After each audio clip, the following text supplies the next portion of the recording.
Hi guys, good morning and happy Wednesday. It is already 6:30 ng umaga. Talagang nilubos-lubos natin guys ang ating time para makahiga pa sa ating bed dahil masakit talaga ang ating likodan pag morning. So si Daddy ang bumaba ulit. As usual, nagluto lang siya guys ng scrambled egg and then ang kanya namang ulam daw ay ang natira ni ate na chicken barbecue from last night.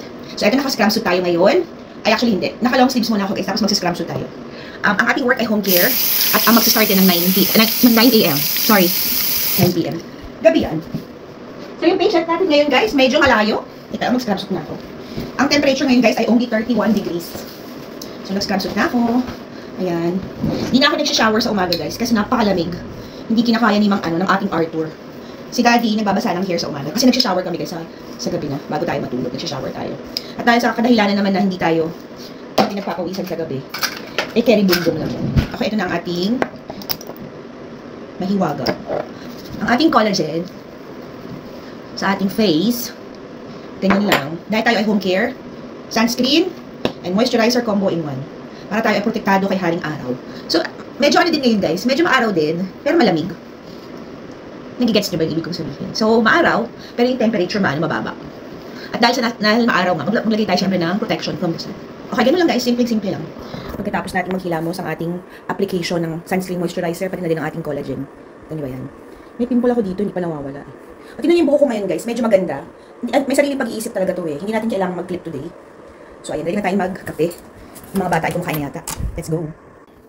White lady yarn. Kuha muna tayo ng ating socks. Okay guys, maglagay na tayo ng ating compression socks. Ito nyo ba yung paano natin? Pag-blue natin. Katerno pa ng ating pants. So maglalagay tayo ng compression socks pag pumapasok tayo sa work. Para protektado ang ating binti. Dahil ayaw natin magkaroon ng varicose veins. Ma-arte yarn.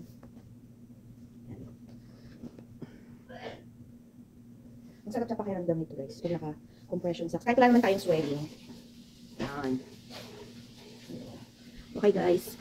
Mag-brew na tayo ng ating coffee. At mamaya maglalagay tayo ng ating pamahid sa ating likuran. Because Arthur is real. Okay guys. Papunta na tayo sa school. It's 7:09. At napakalamig. Tagos hanggang buto. Any wow, shout out. Arthritis is waving. Tara na po at magtrabaho. Actually guys, uwi muna ako sa bahay. Because ang ating pasyente ay 9 a.m. pa. Bakit ba ako PM ng PM? 9 a.m. pa. Meron na namang boost. Kailangan natin kumimpil. Tumigil tayo dito guys at baka ma-fine na naman tayo. So ang first patient ko ay 9 o'clock. Pero yan ay 30 minutes away sa ating bahay. So alis tayo mga 8:20. Para meron tayong time if ever na may traffic. And then from first patient, papunta sa ating second patient. Medyo malayo yun guys. Yung ating travel na naman ay dito na naman tayo sa bundok.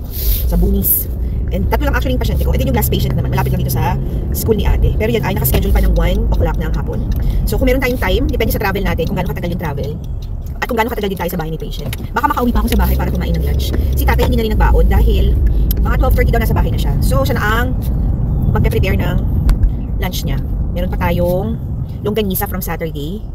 Kahapon naubos natin yung chicken barbecue. Tapos ngayon nga ay scrambled egg. Siguro kung wala tayong leftover, baka magbukas na lang si tatay ng sardinas. Magpapagisa na lang tayo ng 2 lata ng sardines para sa ating lunch. Masarap din yun guys. Paborito din namin ni Daddy kinakain or inuulam. Bumibili ako ng 555, not sponsored, sa Filipino store. Kasi pag mabilisan na wala kaming makain ni tatay, mabilis na lang igisa yun guys sa sibuyas. Tapos pwede ng laban na yun, pantawid gutom. Tapos mamayang hapon naman, naglabas ako ng beef at saka ng pork. Tingnan natin kung ano naman ang maluluto ko ngayon. Ang hirap-hirap talaga guys mag-isip ng ipapakain natin sa ating pamilya, no? Parang gusto mong mag-invento, or gusto ko sanang mag-invento ng iba't ibang klaseng ulam. Kaso yung mga bata naman, yung mga anak ko, hindi masyadong pag hindi nila kilala yung pagkain, hindi sila yung tipo na itatry nila kaagad basta-basta. So, palaging ganun. Yan talaga yung struggle nating mga nanay or yung mga magulang kung merong yung may mga tatay na nagpe-prepare ng pagkain ng mga bata. Pero yung mga niluluto ko dito guys, Filipino pa rin na ulam. Like kumakain yung mga anak ko ng adobo, tinola, caldereta, chop suey. Hindi kami nagluluto masyado ng American food. Actually, puro Filipino food nga eh. Mga pansit, ganyan, pansit bihon, pansit balabok. Kaya hindi rin tayo hindi tayo sabik sa pagkain Pilipino. Maliban na lang talaga yung mga wala dito. Like yung mga, ang namiss kong kainin sa Pilipinas yung yung mga isda, yung mga ginataang isda, tulingan, yung kuhol, ako napakasarap nun. Pero yung mga karaniwang pagkain kasi mga afritada, caldereta, kari-kari, yan naluluto ko yan. Kaya si Daddy, hindi kami ganun hindi kami masyado nag-crave sa pagkain Pilipino. Kasi naluluto ko naman yung mga gusto namin kainin talaga na pagkain Pilipino. Pero maliban na lang yung mga sasagawang mga kakaiba like yung dinuguan. Although meron din ditong dugo ng pork, pero hindi kasi kumakain si Daddy. Ako gusto ko yun. Pero pag nagluto naman tayo, ako lang ang kakain. Parang sayang naman yung effort ko. So meron akong na-defrost na pork chop. At saka beef, pang stew nga yun.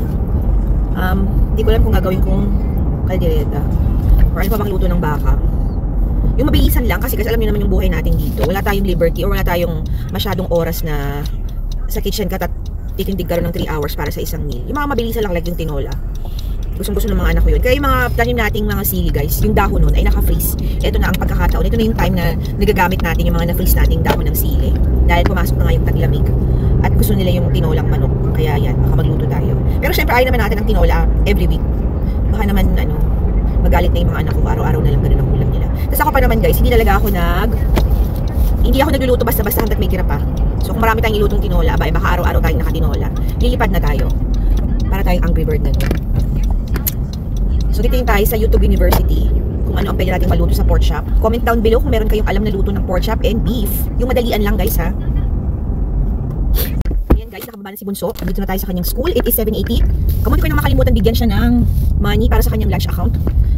Pag less than $10 na lang yung laman ng kanyang lunch account, nagpapadala sa akin ng reminder. Kagabi, nung nagbabrowse ako ng email ko guys, nakita ko na meron na nga siyang low balance. So binigyan natin siya ulit ng pang refill. Hindi kasi siya guys na nagbabaon yung mga bata. Doon sila bumibili sa school ng kanilang lunch. At dahil yung mga anak nga natin ay teenager na, ay napakalalakas kumain. Minsan daw guys, kapag talagang gutom siya, bumibili siya ng dalawang lunch, dalawang order. So yung lunch money niya, mabilis ma-deplete. Tayo naman guys, basta pagkain, hindi naman tayo magtitipid. Nauubos naman daw talaga nila yung pagkain. Lalo na si Bunso, napaka-active kasi. Alam niyo ba guys, ang swimmer daw ang isa sa pinakamabilis mag-burn ng calories. Kaya laging gutom yan. And then syempre, growing teenager. Although hindi siya tumatangkad, kaya hindi siya tatangkad. Pero naalala ko lang ngayon, buti nga naalala natin guys, kasi meron na lang siyang $9 sa kanyang lunch account. Pag bumili pa siya ng dalawang meal, baka mag-zero balance na yun kasi minsan din meron silang dessert, ice cream or kung ano pa. Although pag wala namang balance guys, kunwari nag-zero na yung yung lunch money, hindi naman nila hindi bibigyan ng pagkain yung bata. Bibigyan pa rin nila. Pero syempre nakakaya naman yun na kung magulang ka, tapos hindi mo kayang i-sustain or hindi mo kayang lagyan kaagad ng lunch money yung account ng mga anak mo. Ayoko naman ng ganun. Ayaw natin ng ganun syempre. So ayun, buti na lang meron tayong cash dito. Bihirang-bihira ako nagki-carry ng cash. Dahil alam niyo naman dito sa Amerika puro credit card, diba? So nagpapapalit talaga ako, kumukuha ako ng cash, pagbigay natin sa simbahan, syempre yung ating weekly na tithing, and then yun nga yung pagbigay sa kanila sa school lunch. Kasi pwede naman through credit card, pero merong convenience fee na $2 kada maglalagay tayo ng pera sa kanilang account. Sayang din yun guys, yung $2. Di ba collectively, like ako, mahilig ako mag-bargain, yung $2 na convenience fee, pag naipon yun, malaking bagay na din yun. Kaya ginagawa ko na lang, binibigyan ko na lang sila ng cash ni ate. So si daddy, according to my phone, nasa bahay na. Ang first patient ni tatay ay 9 o'clock. Umuwi siya sa bahay kasi kagabi guys, dahil di ba siya nga naghahatid sundo kay Bunso sa YMCA, meron siyang nakalimutang i-print na letter of medical necessity para sa pag-order ng wheelchair sa kanyang patient. So magta-type pa siya ng letter para papirmahan sa doktor. So yung mga ganun guys, kunwari may mga pasyente kami na kailangan ng wheelchair, kami rin yung gumagawa nun. Kailangan ng licensed therapist signature and letter manggagaling sa amin para ma-approbahan yun ng insurance and ipapa-approve din sa doktor. So nakalimutan ni daddy gawain. Kaya umuwi pa siya ngayon sa bahay para mabilis na i-type yun bago siya pumasok. Mabuti na lang yung schedule ng first patient niya rin ay 9 o'clock pa. Sa lang naman guys, malapit lang naman dito. When I say malapit, mga half an hour away lang. Si daddy kasi mas malayo yung mga pinupuntahan niya. Sa mga hindi nakakalam, si daddy ay therapist din pala. Parehas kami. So parehas kaming home health. Pero yung mga pinupuntahan ni daddy areas mas malalayo. Kaya ako yung may liberty talaga na sumundo sa mga bata kapag tumawag yung school for pick up dahil meron silang sakit, ganyan. Ako yung gumagawa nun. Kasi yung ko guys, yung aking areas ay malalapit lang. Except yung today, kasi meron tayong half an hour. Yung isa parang 40 minutes away. So hopefully naman, hindi tumawag ang school para sunduin ko yung mga anak ko para kaya ganun. So kailangan talaga guys, merong flexibility dito sa Amerika. We're very fortunate kasi meron tayong pagkakataon or meron tayong ganyan na trabaho na flexible yung oras, flexible din yung araw. Like nung may sakit si Bunso, hindi tayo nagtrabaho dahil susuka-suka nga siya. Binantayan natin siya maghapon. So yung mga patient ko for that day, nilipat ko lang sa ibang araw. And then kung kailangan natin magtrabaho ng weekends, nagtatrabaho tayo ng Saturday and Sunday para to make sure na hindi natin mamimiss yung mga therapy ng mga pasyente natin. So that's why gusto talaga namin ni Tata yung aming trabaho ngayon. Ang disadvantage lang nito, syempre lagi kang nagda-drive, nakakapagod din. And then yung pinakaano sa lahat is marami kang ginagawang documentations. Inuuwi pa namin sa bahay dahil hindi naman namin kayang tapusin yan sa loob ng bahay ni patient, especially kapag nagpapalakad nga tayo. Ang hirap naman guys, habang nagpapalakad ka, nagda-type ka sa computer mo. So yun nga. Ang dami ko ng chinismi. See you later. Okay guys, nasa bahay na tayo. Napakalamig. Nag-init pala ako ng toast. Ay, nag-toast ako ng bagel. Nakalimutan na natin kainin. Eto guys, Diyos ko malamig na. Ayan guys, i-toast natin ulit. Kamusta naman yan? Nakalimutan ko. Ito yung ating coffee. Lumamig na rin yung coffee natin. Ano ba yan? O di, initin natin ulit. Hi daddy! Natapos mo? Okay guys, kakain na tayo. It is 7:30. Nakatapos na mag-print si tatay. So, pina-fax na lang yan sa kanyang office. Nag-toast tayo ulit. Pinost ulit yung ating cinnamon, French toast, bagel. Kamusta naman sa lutong to guys? Napakalutong nga nito. Over naman yung pagka-toasted niyan. Dugyot yarn. At nakainit ko na rin yung ating kape. Ito guys. Kailangan busog tayo. Sarap guys. Magkapatong yan eh. Tapos nung hiniwa ko, tinose ko na lang. Lagyan ko din ito ng butter. Yung butter na ginagamit natin guys ay sunflower oil. Para kunwari healthy. Charot. Masarap to guys. Hindi siya masyadong mamantika. Ayan. Ano daw to siya? Not sponsored. Pressed sunflower oil. Blended spread. So, ang 1 tablespoon ay 90 calories. Sa mga nagtatanong dyan. Kung gusto nyo itanong. Kung hindi naman, gusto ko pa rin sabihin. Okay guys, ito.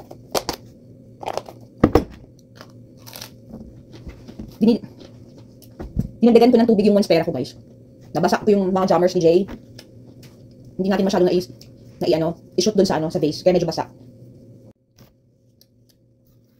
So ito guys, meron siya ditong 4. Yan, iba-ibang kulay.